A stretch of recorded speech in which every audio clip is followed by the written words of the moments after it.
take a look. This is the State Department spokesperson, okay? And he's trying to tell them who's losing the war in Ukraine. And something funny happens. Well, he tells the truth.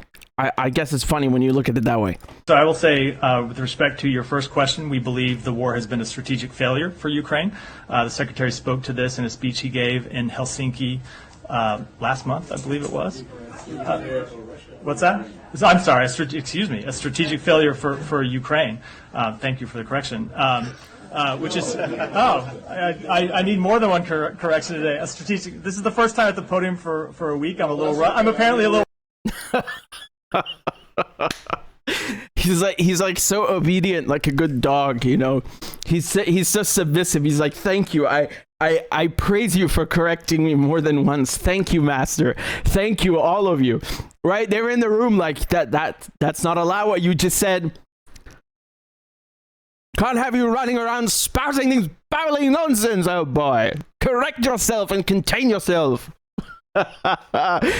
So pathetic. Look at this again. So I will say, with respect to your first question, we believe the war has been a strategic failure for Ukraine. The Secretary spoke to this in a speech he gave in Helsinki last month, I believe it was. What's that? I'm sorry, a strategic failure for Ukraine. Thank you for the correction. Which is, I need more than one correction today. A strategic, this is the first time at the podium for a week. I'm apparently a little rusty. So I will say, it's gold. It's gold. It's really gold. I'm not going to be too rough on him. I mean, I've already been rough and I'm done.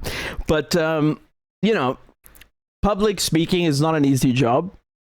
People make mistakes. It's fine. What I find funny, it's not him making the mistake. It's the people in the room. It's the people in the room. It's like they have such a a hive mind. Only one stream of thought is allowed. I mean, I know the guy means Russia.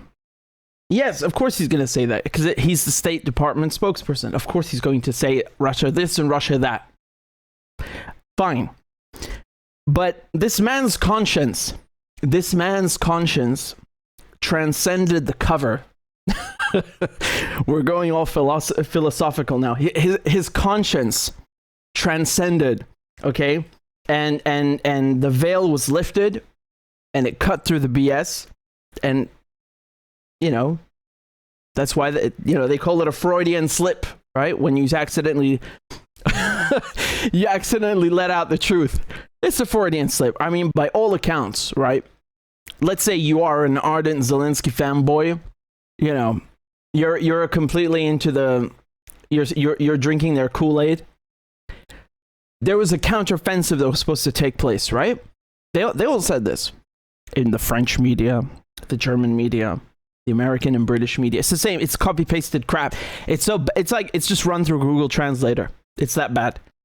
And we are in July now. There was no counteroffensive. I mean, there was a fart, but I wouldn't equate that with a counteroffensive because we're now diluting terms, aren't we? You have a smoking, not one smoking column. There's one. I'm just talking about one video of a column. We're talking multiple columns. The videos are so bad that you're never going to see them, and I wouldn't show them to you because they're really, really that bad. One guy from Ireland who went to fight in Ukraine and just came back, right? I mean, just as a side note, this used to be called jihadi tourism, right? If you went to Syria illegally, right? You illegally enter Syria and pick up a rifle and start murdering people, you were called a jihadi tourism. But if you go and do it in Ukraine, it's okay, right? It's not frowned upon now. On the contrary, the Home Secretary encourages it. Well, but that's in the UK. Anyway, this guy's Irish, okay? So he goes to Ukraine and comes back, and you don't have to take my word for it. He's describing the scene, and it's just littered with bodies. But, you keep telling yourself what you need to tell yourself, and yeah, Russia's losing the war and this and that. Okay. I mean, everything can change, right? Everything can change, but right now, where we are now, July 2023, that's not the case. I better pinpoint July 14th, right? Le 14 juillet. I feel bad for this guy. Imagine being in a room with those people.